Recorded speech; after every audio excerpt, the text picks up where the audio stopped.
You are listening to the Central Indiana Sports Reports podcast number 240.2. Mike Rich and Will Rutherford reacts to the Pacers 117-98 Game 1 victory over the Milwaukee Bucks. You're listening to the Central Indiana Sports Report with your host, Greg Mengels. I am joined here on our Pacers reaction show by Will Rutherford and Mike Rich. Before we get going, just a 15-second recap. The Pacers dominated the first 2 3/4 quarters. Milwaukee, the last 14 minutes, got the game. I think within 12 was the closest they got it. Never really, you understand, the Pacers understandably got a little content and won 117-98, a score that indicates that it was closer than it actually was. It was all Pacers from the start. Let's start with you, Mike. Was it a great game one performance, or is it a sign of things to come? It's a sign of things to come. I think the intensity, they came out with the right intensity today. I thought Carlisle had the team prepared. They came out that first quarter strong. Halliburton, again, was slow. That's one thing I think will continue to improve throughout the playoffs. But I think it's a sign of things to come. It was a great win. I do think they got content in about 2.5, 3 quarters. But yeah, that's kind of what I was thinking from the start of watching it. I was like, this is just a great game plan, and they were hitting their shots. Everybody played well. They kept Giannis under 40. The rest of the starters, I think, were under 15. So I think just a great game plan all around. Yeah, I agree completely. I thought that they played excellent. I quite frankly, I think Milwaukee's game plan for the first two and three quarters was really bad. Whatever the zone that Doc Rivers had them running, the Pacers just torched it the entire day. Tyrese took complete advantage of matchups as far as being able to get to about 15 feet and then dish the ball out to the perimeter. Pacers played great. They proved today why they are the better team in this series and why they're going to win this series. So you think it's a sign of things to come too? Absolutely. Yeah, this team was just much better than Milwaukee, I think, in just about every facet of the game itself, and I expect that to continue. I expect Damian Lillard in game two. Does that change anything?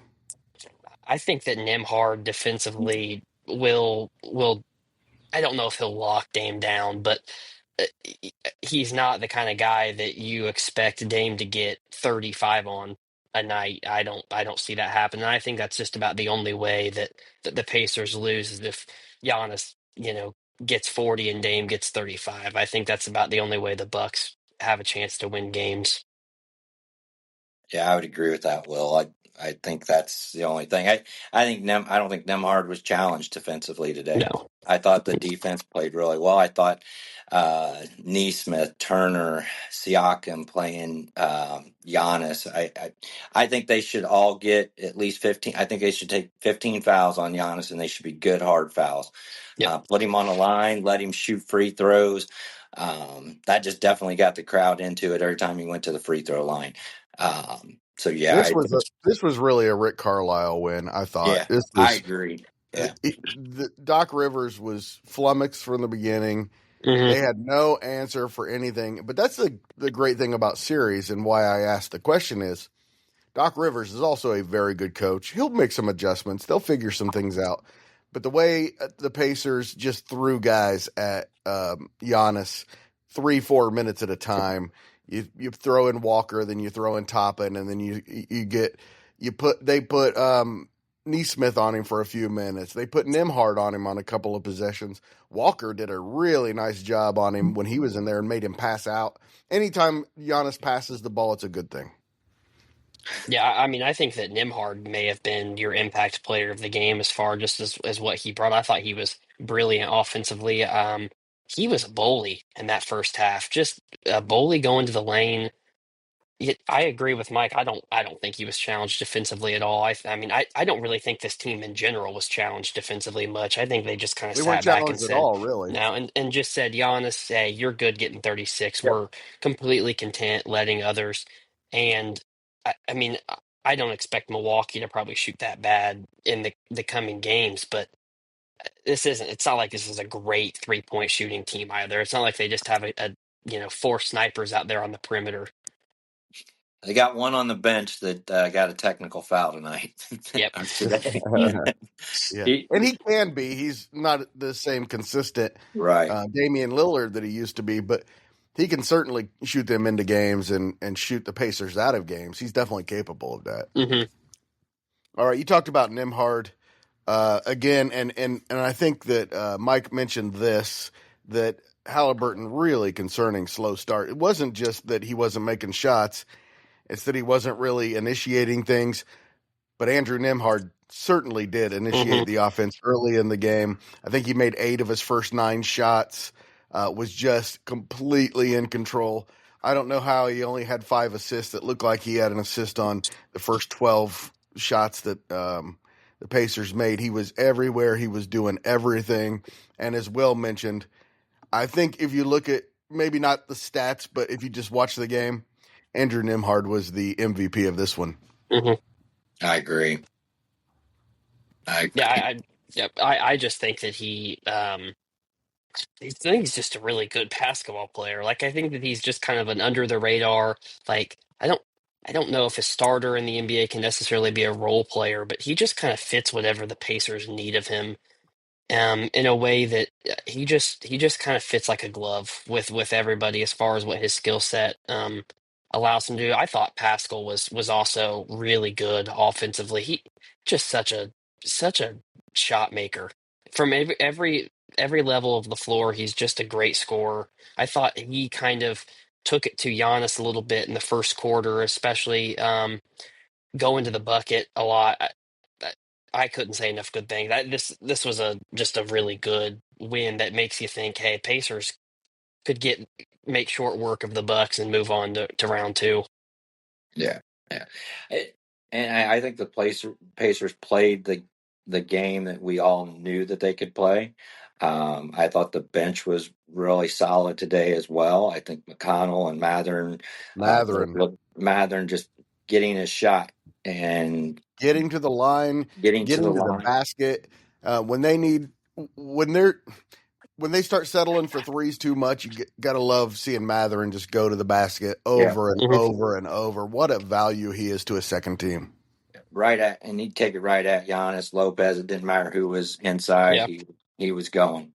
So I think Matherin might be this team's best pure scorer as far as just kind of take him away from everything else. I think he's probably their best bucket getter. That's why I like him as kind of that change up to the fastball that is the starting five. In the starting five, I wouldn't say any of them are really slashers. It's more of a shooting starting five, and then you just kind of bring Matherin in, who just he just goes to the bucket, and he's kind of merciless. He just kind of continues to go and go and go and make something happen.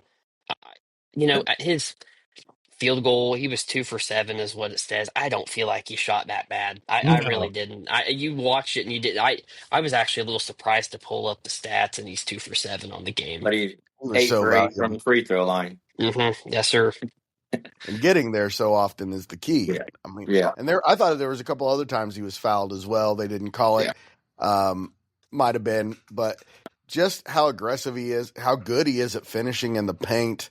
Again, he wasn't able to finish him tonight because they fouled him pretty hard when Hmm. he was getting to the basket. But um, yeah, I complained a lot about he's got the sticky hands. That does not work well with the first team sometimes because the ball movement just stops.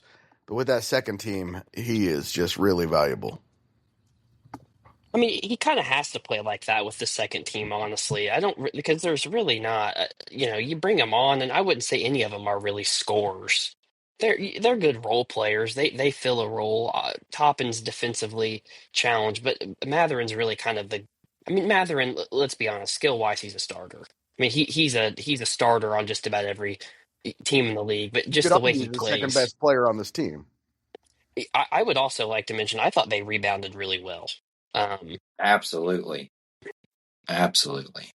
Yeah. Yeah, they actually out rebounded Milwaukee, and if you'd have told mhm. me that coming in, I would not have picked Milwaukee to win the series. No. I The other I stat that jumps out to me, team wise, the Pacers had 28 assists on 42 baskets. That's probably below what they usually do, but Milwaukee had 15 assists on 35 baskets, which goes to show you that it was just isolation for Giannis. And if that's all it is, they have no chance of beating the Pacers.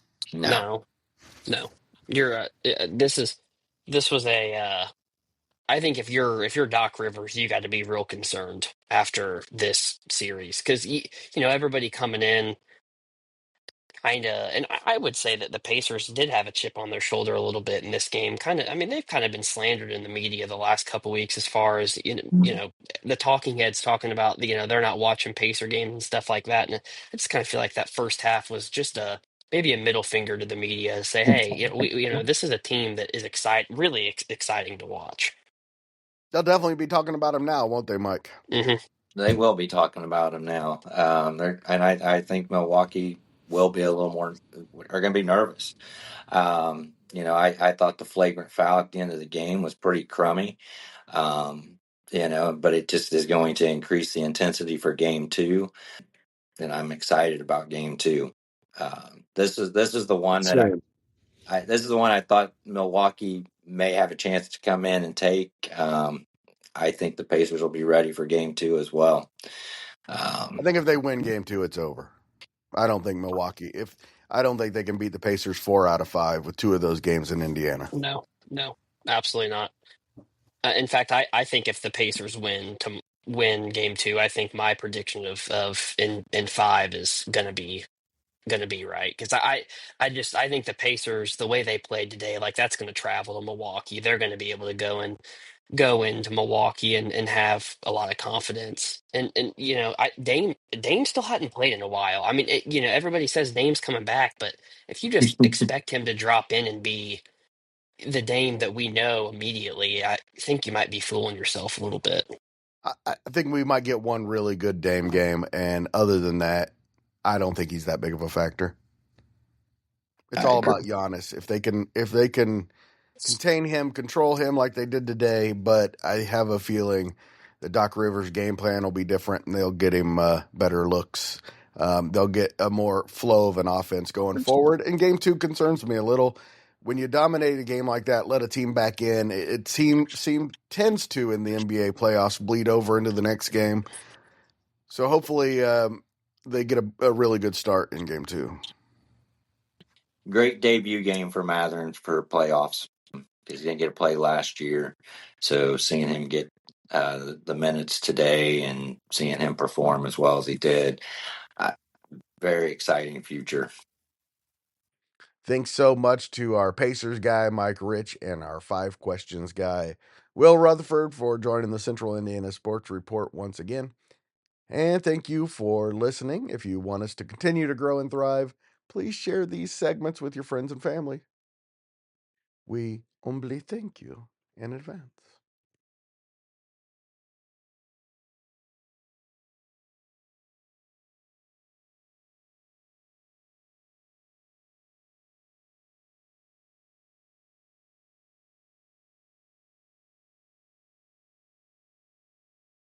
Central Indiana Sports Report is a product of ITG Media. And I love Susie. Do you know I love you?